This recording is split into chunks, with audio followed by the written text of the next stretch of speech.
ভাঙা যাবে না, কারণ এটা প্রফেশন হিসাবে নিলে আমাদের মানে সময় দিতেই হবে আর মনটা স্থির রাখতে হবে।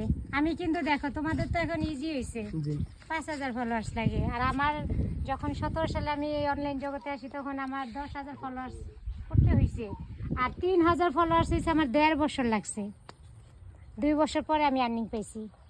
তো চিন্তা করো 2 বছর কত ধৈর্য ধরছি। আর তোমাদের তো সাপোর্ট দেওয়ার মতো অনেকেই আছে, যেমন এখন আমরা পাশাপাশি আছি, আর আমার আশেপাশে কেউ ছিল না। আমি নিজের অভিজ্ঞতা নিজের চেষ্টায় এখানে আসছি। বিশেষ করে অনলাইনে কোনো সাপোর্ট পাইনি, কোনো বড় ব্লগার হোক বা অন্য কোনো ক্ষেত্রে কারো সাপোর্ট পাইনি। আমরা তো পাচ্ছি, আপনারা আশেপাশে আছেন দেখে আমরা হ্যাঁ, কিছু ভাইয়া আপুদের কাজের ক্ষেত্রে পাইছি, কিন্তু অনলাইনে যে ভাইরাল বিষয়টার ভিতরে আমার ফ্যামিলি ভাইরাল হয়েছে, কারো সাপোর্টে না। দোয়া করবেন আমাদের জন্য ইনশাল্লাহ অবশ্যই, কিন্তু মন ভাঙা যাবে না। মন ভাঙিনি, বিয়ে লাগান মন ভাঙে গেছে। মন ভাঙবে কেন? আপনারা আছেন, মনোবল তৈরি করে দেবেন।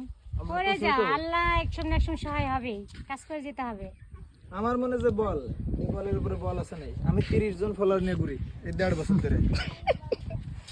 তাহলে দেখলাম সবাই ধন্যবাদ।